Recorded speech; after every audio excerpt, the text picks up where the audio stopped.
سلطان محمود غزنوی کے زمانے میں نا چوریاں بڑی ہونے لگی، بڑی چوری، روز چور آ جاتے، سارا علاقہ پریشان ہے۔ چور تھے 4، جس گھر میں بھی آتے پیروں کے نشان ملتے 4 لوگوں کے، 4 چور ہیں پکڑے، بڑی دوڑ لگی، پولیس فوج، چور نہیں پکڑے جاتے۔ سلطان محمود غزنوی کہنے لگے تم سے نہیں پکڑے جائیں گے، میں ہی پکڑوں گا۔ کیا کروں گا؟ بولیے گا ذرا، میں پکڑ کے لاتا ہوں۔ کہا جناب کیسے؟ فرمانے لگے دیکھ لو پکڑتا ہوں۔ سلطان محمود غزنوی نے نقاب ڈالا چہرے پہ، پرانے کپڑے پہنے، بازار میں نکل گئے، 4 چور کھڑے تھے سامنے۔ سلطان کو دیکھا تو دوڑنے لگے۔ آپ فرمانے لگے دوڑو نا، انا باشر مثلکم، میں بھی تمہارے جیسا ہی ہوں، میں بھی لباس آدمی پہنا جہان آدمی سمجھا۔ وہ مزمل بن کے آئے تھے، تجلا بن کے نکلیں گے۔ لباس آدمی پہنا جہان آدمی سمجھا، مزمل بن کے آئے تھے، تجلا نہ حلیمہ بھید کھلا ہے یہ، نہ مقام چونو چرا ہے یہ، تو خدا سے پوچھ وہ کون تھے تیری عظمتیں جو بڑھا گئے۔ سلطان کہنے لگے نا باشر مثلکم، نہ ڈرو میں تمہاری طرح کا ہی ہوں۔ ان بیوقوفوں نے سمجھا شاید چور ہے، کہا نا میں تمہاری طرح کا ہوں۔ انہوں نے کیا سمجھا؟ شاید لباس آدمی پہنا جہان آدمی، شاید چور ہے۔ انہوں نے کہا چلو جی طاق اداد ہو گئے، پہلے 4 تھے اب بیٹھ گئے، بات چیت ہونے لگی۔ سلطان کہنے لگے یار چور ہو تم بھی، چوریاں کرتے ہو، تو کتنی چوریاں آج تک کر لی ہیں؟ کہنے لگے بڑی کی ہیں یار، لیکن کوئی نہیں، تھوڑے سے پیسے ہوتے ہیں 2-4 دن میں ختم ہو جاتے ہیں۔ سلطان کہنے لگا چلو یہ تو بتاؤ کہ کوالٹی بھی ہے تمہارے اندر؟ ایک شخص کہنے لگا جی میرے اندر کوالٹی ہے، جانور بولے تو اس کی بولی سن کے بتا دیتا ہوں کہ یہ کیا کہہ رہا ہے۔ دوسرے سے پوچھا تو بھائی؟ کہنے لگا جی میرے اندر کوالٹی ہے کہ جتنی مرضی اونچی دیوار اور رستہ کوئی نہ ہو، میرا کام ہے چڑھ جانا۔ تیسرے سے پوچھا تو بتا؟ کہنے لگا میری خوبی یہ ہے کہ میں سونگ کے بتا دیتا ہوں پیسے کہاں رکھے ہوئے ہیں۔ سلطان مسکرا کے کہنے لگے ساری چوروں والی کوالٹیاں ہیں، پکے چور، چوروں والی کوالٹی ہیں ساری تمہارے اندر۔ خیر چوتھے سے پوچھا تو بتا، تو بتا؟ کہنے لگا جی میری کوالٹی یہ ہے کہ جس کو رات کے اندھیرے میں نقاب میں دیکھ لوں، سویرے پہچان لیتا ہوں بندہ کون تھا۔ چھپا ہوا دیکھوں گا پر سویرے مجھے اندھیرا ہوگا، نقاب ہوگا، پر میں سویرے پہچان لوں گا۔ سلطان سے کہنے لگے ہم نے تو بتا دی، آپ بھی بتائیں۔ تو سلطان محمود کہنے لگے میری کوالٹی یہ ہے کہ بندہ پھانسی لگنے لگے، میں داڑھی ہلاؤں تو پھانسی سے اتر جائے گا۔ پھانسی لگنے لگے، میرا کام ہے داڑھی ہلانا اور بندہ پھانسی سے فارغ۔ نے کہا کیا بات ہے، پتے ایڈریس سب کے لے لیے۔ سلطان کہنے لگا یار تھک گئے، چوری ککھ دی ہوئی تو چوری لکھ دی ہوئی، تو آج بادشاہ کا گھر نہ لوٹے؟ روز جو تھوڑی تھوڑی کرتے ہیں تو بڑا ہاتھ مارتے ہیں، کچھ ہاتھ تو آئے نا۔ وہ کہنے لگے یار تو بڑا دلیر چور ہے، پہلے دن آیا اتنی دلیری۔ کہنے لگے چلو آج سلطان کا گھر لوٹتے۔ چلے محمود غزنوی کے گھر کی طرف، جب پہنچے نا دروازے پہ تو کتا بھونکنے لگا۔ جو کہتا تھا نا میں پہچان لیتا ہوں، وہ کہنے لگا کتا کہہ رہا ہے تمہارے اندر ایک بادشاہ بھی ہے، بادشاہ ہے۔ وہ باقی 3 کہنے لگے عجیب بیوقوف ہے، ہم تو ایک جیسے ہیں سارے۔ انہوں نے کہا نہیں انا باشر مثلکم، تو پاگل ہے، آج تجھے غلطی لگ گئی۔ دیوار بڑی اونچی تھی، وہ جو کہتا تھا نا چڑھ جاتا ہوں وہ چڑھ گیا، رسا پھینکا باقی بھی چڑھ گئے۔ اور جو کہتا تھا سونگ کے بتا دیتا ہوں، اس نے بتا دیا کہ اس کمرے میں خزانہ ہے۔ لوٹا، نیچے آئے، اس کو ایک جگہ پہ لے کے بیٹھے بانٹنے کے لیے۔ سلطان کہنے لگے بیوقوف ہو، کوئی معمولی گھر نہیں لوٹا، بادشاہ کا گھر لوٹا۔ سویرے گلی گلی پولیس دوڑے گی، فوجی دوڑیں گے، ایک سوئی بھی پکڑی گئی تو پکڑے جائیں گے، خزانہ زمین میں دبا دو، بات ٹھنڈی ہوگی تو آ کے اس کو اکھیڑیں گے، بانٹ لیں گے۔ ایڈریس پہلے لے لیے تھے، وہ سب اپنے اپنے گھروں کو چلے گئے۔ سلطان آئے، سپاہیوں سے کہا کہ 4 بندے اٹھا لاؤ، اور فلان جگہ خزانہ دفن کیا وہ بھی اٹھا لاؤ۔ اب قاضی صاحب کی عدالت میں مقدمہ چلا، جرم ثابت ہو گیا، 4 کو سزائے موت ہو گئی۔ اب وہ 4 کہتے ہیں 4 تو ہم ہیں، 5واں کدھر گیا؟ 5واں کدھر ہے؟ انا باشر مثلکم، وہ کہتا تھا تمہاری طرح کہوں، وہ کدھر ہے؟ جس دن پھانسی لگنی تھی نا توجہ ہے آپ کی؟ جس دن پھانسی لگنی تھی محمود غزنوی نے کہا کہ پھانسی لگتے وقت پہلے مجھے ملا لینا. وہ جب جا رہے تھے نا وہاں پھانسی لگنے کے کمرے میں تو حکم تھا محمود کا. اب ان کو آئے لے کے چاروں محمود غزنوی کے پاس. تو رات کو تو نقاب میں دیکھا تھا, اندھیرے میں دیکھا تھا. وہ جو کہتا تھا نا پہچان لیتا ہوں, وہ آگے بڑھا کہنے لگا حضرت جی پھانسی لگنے لگی ہے, ذرا داڑھی تو ہلا دیں, مہربانی تو فرمائیں, لگنے لگی ہے پھانسی, مہربانی کریں, مرنے لگے ہیں. سلطان محمود کہنے لگے ان کو پھانسی, بس وہ داڑھی ہلی, پھانسی گئی. محمود غزنوی نے کہا چوری نہ کرو, دربار میں آ جاؤ, نوکری پہ بیٹھو, جو تنخواہ کہتے ہو دیتا ہوں, چوریاں چھوڑ دو. چوریاں بھی چھوڑ دی, بندے بھی بن گئے. محمود غزنوی نے بازو تھاما اور اپنے پیر حضرت ابو الحسن خرقانی کے پاس لے گئے, بیعت بھی کرایا, اللہ اللہ بھی سکھائی, ولی بھی بن گئے. مولانا ابو نور صاحب علیہ رحمہ فرماتے ہیں بس یہی بات ہے, ولی اندر ہی پھرتے رہتے ہیں, اندر ہی گھومتے رہتے ہیں, لوگ سمجھتے ہیں ہمارے جیسے ہی ہیں. بس تعلق ٹھیک رکھنا, قیامت میں پھانسی لگنے لگے گی, ان کی داڑھی ہلے گی, اللہ نجات عطا فرما دے گا. حضرت بریلوی رحمت اللہ تعالی علیہ ہمیں سبق دیتے ہیں, فرماتے ہیں دشمن احمد پہ شدت کیجئے, دشمن احمد پہ اشداء علی الکفار, دشمن احمد پہ ہلکی پھلکی ان کے ساتھ نفرت نہیں. یہ قرآن مجید کا سبق ہے. دشمن احمد پہ شدت کیجئے, ملحدوں سے کیا مروت کیجئے. جو بے دین ہو جائے وہ مروت کے قابل.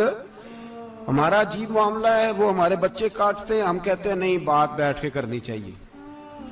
وہ ہمارے ٹکڑے کر رہا ہے, خون پی رہا ہے, ہم کہتے ہیں نہیں ٹیبل ٹاک کرنی چاہیے, ہم نے بات کی ہے, سفیر کو بلایا تھا.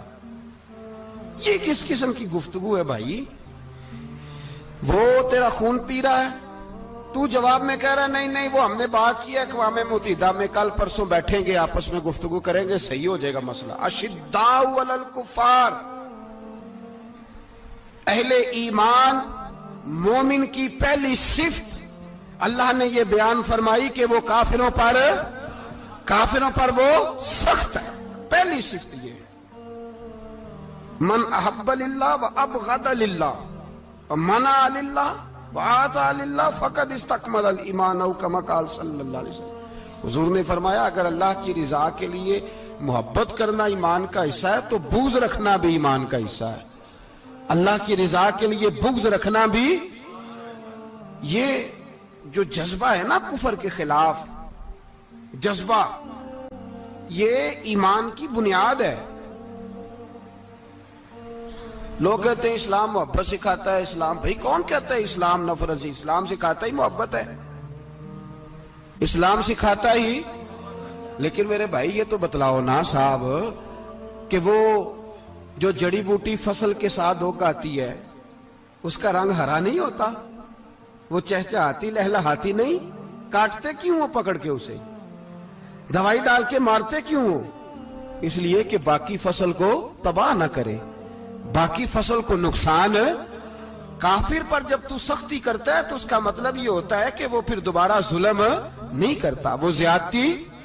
ہماری کافر کے حق میں نرمی ہے.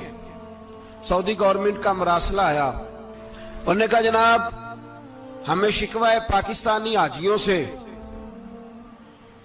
کہ حجنے جب جاتی ہیں تو یہ برقع نہیں پہنتی, نقاب نہیں اوڑھتی. یہ باقاعدہ مراسلہ ان کی وزارت حج نے پاکستانی, مجھے چونکہ موقع ملتا رہتا ہے حج ٹریننگ پہ جانے کا تو ہمیں وہ پڑھاتے ہیں, کہتے ہیں جی یہ آپ دیکھ لیں. باقاعدہ مراسلہ آیا, بڑی کھل کے بات کر رہا ہوں ذمہ داری سے. یہ جناب پاکستان کی جو بیبیاں یہاں حج کرنے آتی ہیں وہ بازاروں میں بغیر نقاب کے پھرتی ہیں, وہ کھجوریں خریدنے چاہتی ہیں تو بغیر نقاب کے, خوشبو لینے جاتی ہیں تو بغیر نقاب کے, لہذا انہیں پردہ کراؤ. اگر کوئی بی بی بغیر پردے کے آئی, چلے ایام حج میں تو احرام کی حالت میں تو ہم قبول کر لیں گے, لیکن اگر اس کے علاوہ آئی تو ہو سکتا ہے ڈیبورٹ کر دی جائے. باقاعدہ مراسلہ. عام غریب ملک کی, پاکستان کی, انڈونیشیا کی, سوڈان کی بی بی بغیر پردے کے نہیں جا سکتی, پر ٹرمپ کی بی بی بغیر پردے کے سعودی عرب جا سکتی ہے. ہم تو چپ کر گئے ہو نا, ویڈیو میری پہ بندی ہے تو ہڈی نہیں, فکر نہ کریں, میں سچی بات کر رہا ہوں. سچی بات اور کھری کر رہا ہوں ذمہ داری سے.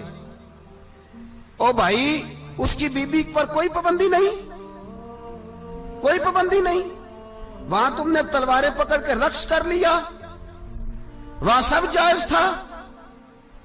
اب تمہیں وہ کدھر گیا متوا جو بھاگ کے آتا ہے کہ گنبد کی طرف منہ نہ کرو؟ وہ کدھر گئے لوگ جو کہتے ہیں جناب دیکھو جی وہ مقدس پاک لوگ ہیں, خبردار ان کی بات نہ کرنا؟ کلیجہ روتا ہے, دل خون کے آنسو روتا ہے. اتنا بڑا حج کا اجتماع ہوا ہے, تمہیں کوئی توفیق نہیں تھی تو وہاں کہنا تھا اس کو, حج پڑھانے والے کو, خطبہ دینے والے کو کہ برما کے لیے دعائی کر دے. کہنا تھا اسے فلسطین کے لیے. بھائی میں جو رونا رو رہا ہوں ذمہ داری سے رو رہا ہوں.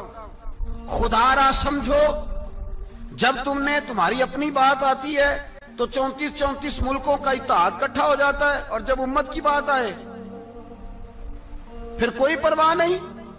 میرے رسول پاک صلی اللہ علیہ وسلم نے جو دین دیا اس کی پہلی شرط یہ ہے اشداء علل, بولیے اشداء علل, کافر پر سختی کرنا پہلا حصہ ایمان کا. رحماء بینہم تو دوسرا نمبر ہے, یہ دوسرا ہے. تمہاری سختی صرف اس کے خلاف ہے جو تمہارے مفادات کو ٹھیس پہنچائے, جو تمہاری سنے نا. حضرت سیدنا فاروق اعظم رضی اللہ, میں تفصیل سے بات کروں گا اگلے جمعے جناب فاروق اعظم کے احوال پر.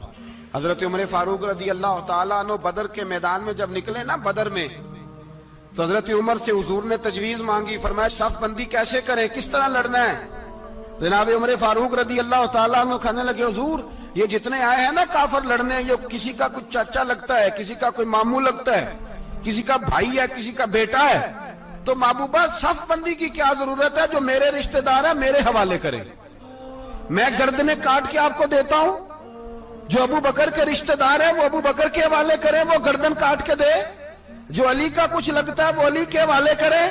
ہم دنیا کو بتائیں گے کہ اشداء علل کفار, اشداء علل, اس کے لیے ہمارے پاس سختی ہے, کوئی نرمی. وہ ہمارا سگا بھی ہو تو اس کے حق میں کوئی نرمی. حضرت عمر نے اپنے سگے ماموں کی گردن کاٹی بدر کے دن, سگے ماموں کی. حضرت ابو عبیدہ بن جراح, سنو, اسلام امن کا درس دیتا ہے, محبت کا درس دیتا ہے. بھائی اسلام ہی تو امن کا درس دیتا ہے, پر جڑی بوٹی کاٹنا بدامنی نہیں ہوتا. ظالم کا ہاتھ پکڑنا بدامنی, اور امن والے اور ہوتے ہیں بزدل, ان دونوں میں فرق ہوتا ہے. امن والا بننے کا کہا گیا ہے, بزدل بننے کا کہا. میرے نبی پاک نے جو بدر میں تلوار اٹھائی تھی, زرہ پہنی تھی, حضور علیہ السلام نے لوہے کی جیکٹ پہنی تھی, تو وہ بھی میرے رسول پاک نے امن کے لیے ہی پہنی تھی. میرے نبی پاک صلی اللہ علیہ وسلم نے احد کے دن جو ہتھیار اٹھائے تھے تو وہ بھی امن کے لیے اٹھائے تھے, وہ بھی امن کے لیے حضور نے ہتھیار اٹھایا تھا. ہتھیار اٹھانا بد امنی کی علامت نہیں ہوتا میرے بھائی, یاد رکھیں. حضرت ابو عبیدہ بن جراح نے میدان بدر کے اندر جب جنگ کا طبل بجا, حالات بگڑے, جناب ابو عبیدہ بن جراح کہتے ہیں تاریخ نے ایک عجیب موڑ پہ مجھے لا کے کھڑا کیا. آپ فرماتے ہیں میرے لیے اللہ نے جو آزمائش رکھی وہ سب سے بڑی رکھی. فرمانے لگے جب میں میدان میں نکلا تو کافروں نے میرے سامنے جس کو لا کے کھڑا کیا وہ میرا سگا باپ تھا. اور فرماتے ہیں اب مشکل بن گئی. عشق تیاگ دوویں ایک برابر, تے عشق دا سیک ودھیرا, اگ تے ساڑے ککھ تے کانے, تے عشق ساڑے تن میرا, تے اگ دا دارو می تے پانی, کوئی دسے ہیں عشق دا دارو کیڑا, بلے شاہ تھے کچھ بھی نہیں بچدا جتھے عشق ہوران دا ڈیرا. فرمانے لگے اب میرے لیے سامنے باپ, ادھر بیٹا.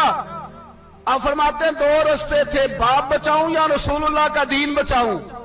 ایک منٹ تھا فیصلہ کرنے کے لیے کہ ابا بچے گا یا دین بچے گا, کفر بچے گا یا اسلام بچے گا. فرماتے ہیں میں نے منٹ پورا نہیں سوچا, میں نے تلوار اٹھائی, باپ کی گردن کاٹ کے گرائی اور رسول اللہ کا دین بچا لیا. باپ کی گردن کٹ کے گری اور نبی پاک کا دین بچ گیا, بچا لیا رسول اللہ کا دین. حضرت عمر نے ماموں کو مارا. حضرت مصعب ابن عمیر کہتے ہیں تاریخ مجھے بھی لا کے کھڑا کرتی ہے بدر کے میدان میں, تو کفر کا لبادہ اوڑھ کے جب سامنے آیا تو وہ میرا سگا بھائی تھا. سگا بھائی, ہزاروں قومیں وجود میں آئیں,